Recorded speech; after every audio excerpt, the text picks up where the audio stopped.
अस्सलाम वालेकुम, कैसे हैं आप सब। Welcome to my YouTube channel Taiba Urdu novels. For instant notification like the video, subscribe to the channel and press the bell icon.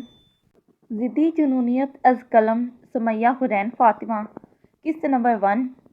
अस्सलाम वालेकुम। बीजान सहराब ने डाइनिंग टेबल पर अपने इंतज़ार में बैठी बीजान के आगे सर झुकाते सलाम किया, जिन्होंने शफ़क़त से इसके सर पर हाथ रखकर दुआ दी और सलाम का जवाब दिया।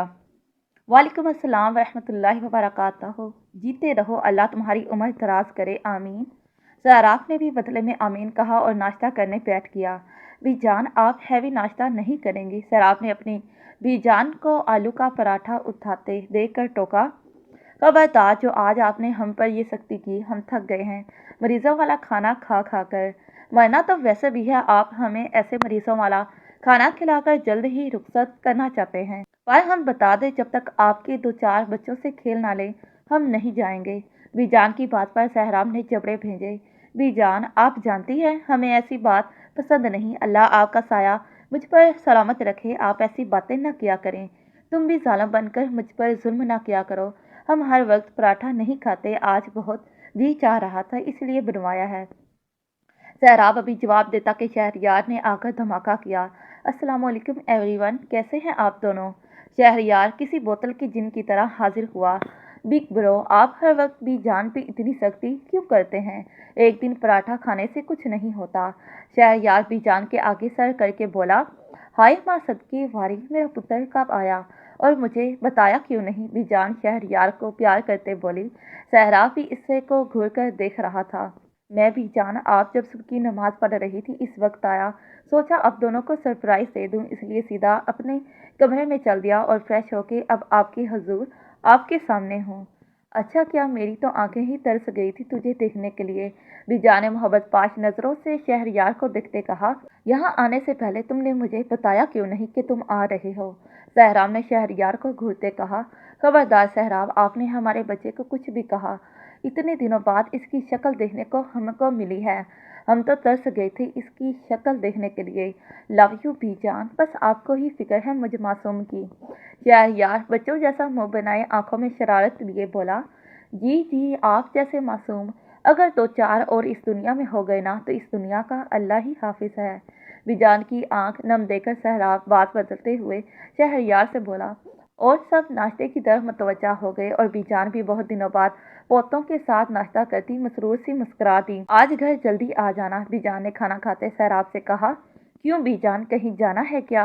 हाँ, वो अदनान साहब है ना, इसने नया घर बनवाया है, तो इस खुशी में घर में मिलाद और कुरान ख्वानी रखी है ताकि घर में बरकत पड़े, तो हमें भी बुलाया है। तुम ऐसा करो, आज ऑफिस ना जाओ।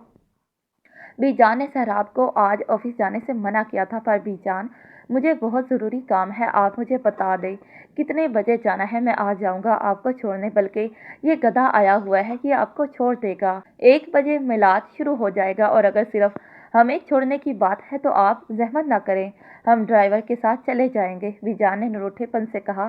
सहराब मुस्करा दिया। ओह बीजान, आप यूं ही नाराज़ हो रही हैं मुझसे?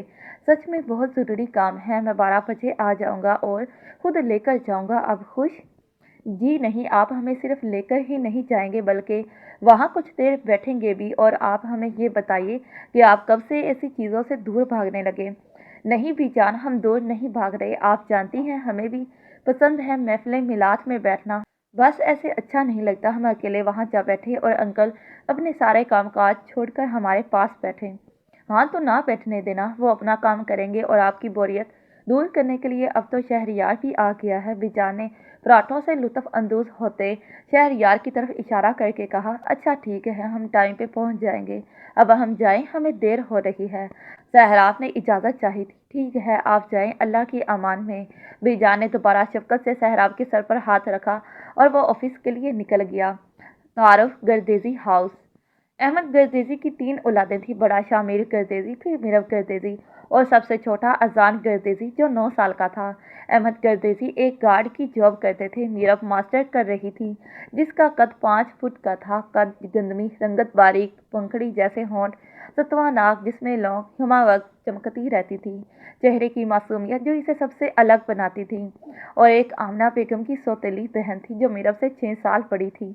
5 मरले का घर जो डबल स्टोरी पर महीद था, जिसके ऊपर वाले हिस्से में 3 कमरे बने हुए थे। पहला शामिर का, दूसरा रूबा का और तीसरा मीरब का। नीचे भी 3 कमरे थे जो कि एक अजान के पास था, जबकि दूसरा आमना और अहमद साहब के इस्तेमाल में आता था, और एक गेस्ट रूम बना था जो कि मेहमानों के इस्तेमाल में आता था। एक बड़ा सा हॉल जिसकी फ्रंट दीवार पर 22 इंच की LCD लगी हुई थी और दरमियान में खूबसूरत से सोफे पड़े हुए थे, और लेफ्ट साइड पर खूबसूरत सा किचन जिसके साथ डाइनिंग टेबल था। अहमद साहब खाना खाते आमना बेगम से मुखातिब हुए थे, आपके लाड साहब अभी तक खाने पे नहीं आए क्या? जी मैं बुलाने जा रही थी, पर सोचा पहले आपको नाश्ता दे दूं। रूबा बेटा तुम जाके इसे बुला लाओ। रूबा जी अच्छा कहते शामिर को बुलाने इसके कमरे की तरफ चल दी। रूबा ने जब दरवाजे के पास पहुंचकर हैंडल पे हाथ रखा तो वो खुलता चला गया, पर आगे का मंजर देखकर रूबा ने जल्दी से मुंह फेर लिया, क्योंकि शामिर इस वक्त मिरर के सामने खड़े बिना शर्ट के अपने लंबे स्याह बालों में कंघी कर रहा था, जो कि कंधों तक आते थे। 6 फुट से निकलता कद, काली स्याह आंखें, चौड़ा कुशादा सीना, कसरती मजबूत बाजू, नशीले लब, मेदे जैसी रंगत। शामिर रूबा को मिरर में देखते बोला, तुम यहाँ क्या कर रही हो? शामिर के मुखातिब करने पर रूबा ने बिना पलटे जवाब दिया, बेशर्म इंसान, पहले शर्ट तो पहन लो। ऐसे बिना शर्ट के, वो भी इतनी सर्दी में, कौन घूमता है? रूबा की बात सुनकर शामिर इसके सामने आकर सीने पे बाजू लपेटे खड़ा होते हुए बोला, अब अपने कमरे में मुझे कैसे रहना है कैसे नहीं, ये भी तुमसे सीखना पड़ेगा। शामिर के मुखातिब करने पर रूबा ने आंखें खोली तो इसे अपने सामने खड़े देखकर सांस रोकी इसका जायजा लेने लगी। रूबा को वो कोई 24 साल का लड़का नहीं बल्कि एक मजबूत मर्द लगा था। शामिर की बॉडी पहले भी अच्छी थी, पर अब इसे देखकर किसी दिल का ही गमा होता था। ऊपर से इसका स्टाइल, 5 फुट 5 इंच की हाइट होने के बावजूद भी रूबा को अपना आप शामिर के सामने बहुत छोटा महसूस हुआ था।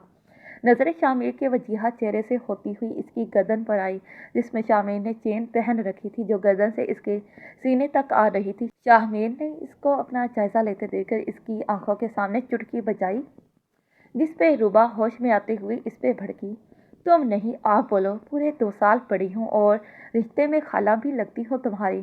शामिर ने इसकी बात पर हाँ में सर हिलाया, आप भी मत भूलिएगा, आपका और मेरा क्या रिश्ता है, सगी बेटी नहीं है आप मेरी नानी की, और मैं किसी अहरे गहरे को इजाज़त नहीं देता कि कोई बिना नोक किए मेरे रूम में आए और मुझ पे हुक्म चलाए। रूबा इसकी बात सुनकर इसे घूरकर बोली, मगर तुम्हारी गर्लफ्रेंड तो तुम्हें इसी नाम से बुलाती है ना? रूबा ने शक्ल बिगाड़ते हुए कहा, मगर ये भूल गई थी कि जिसको वो 6 साल पुराना लड़का समझ रही थी, अब वो एक शोहरत याफ्ता बॉक्सर कहलाता था। बेशरम, इतना कि अपने अमल से ज्यादा अपनी आंखों की जबान से ही दूसरे इंसान को मुंह छुपाने पर मजबूर कर दे। राइट, मेरी गर्लफ्रेंड्स मुझे इसी नाम से बुलाती हैं, पर वो मुझे काफ़ी रोमांटिक जज्बात की रूम में बहकर भुकाती हैं। और अभी शामिर आगे बोलता कि चटाक रूबा का हाथ उठा और इसके चेहरे पर निशान छोड़ गया। बाहर की खसलत ने तुम्हें बेशर्म इंसान ही नहीं बल्कि एक घटिया इंसान भी बना दिया है। रूबा ने दांत पीस कर बात की, जिसपे शामिर हाथों की मुठ्ठियां भींच कर बोला, आउट, इससे पहले मैं तुम्हारी उम्र क्या, लड़की होने का भी लिहाज भूल जाऊं, निकल जाओ यहाँ से। रूबा इसकी धाड़ पर डरती हुई इसे घूरकर बाहर चल दी।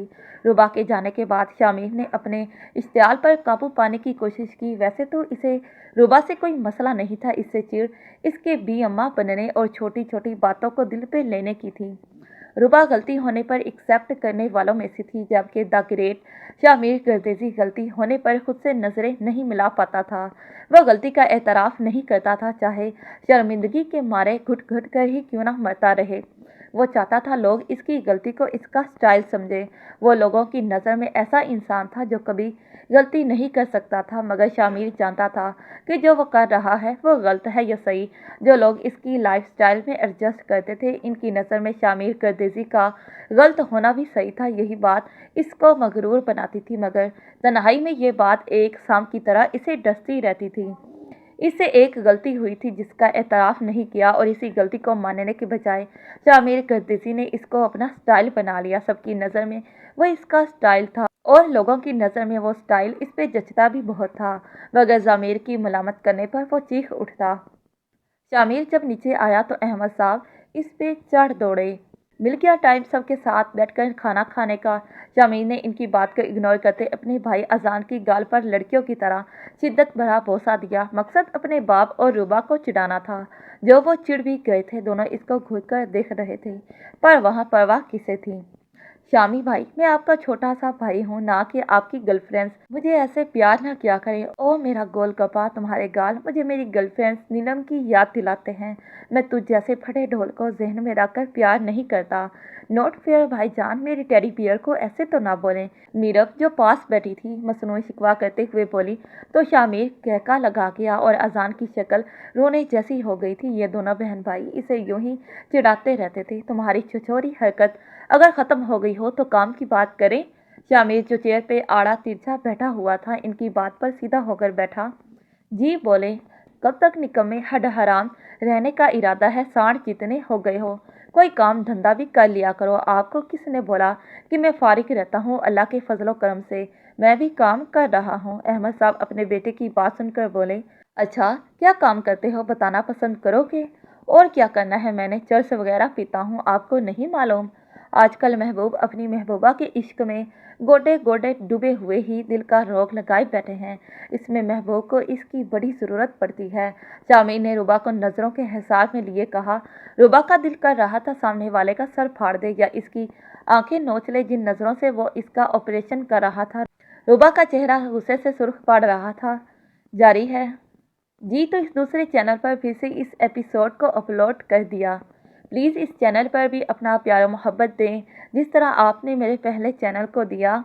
उस चैनल में कुछ मसला हो गया जिसकी वजह से मुझे एक नया चैनल बनाना पड़ा। प्लीज़ चैनल आप भी मेरे इस चैनल को सपोर्ट करें। अब से इस नावल की एपिसोड इसी चैनल पर ही अपलोड हुआ करेंगी। फिर मिलते हैं इसी नावल के नेक्स्ट पार्ट पर। तब तक के लिए खुदा हाफिज़, bye bye and take care.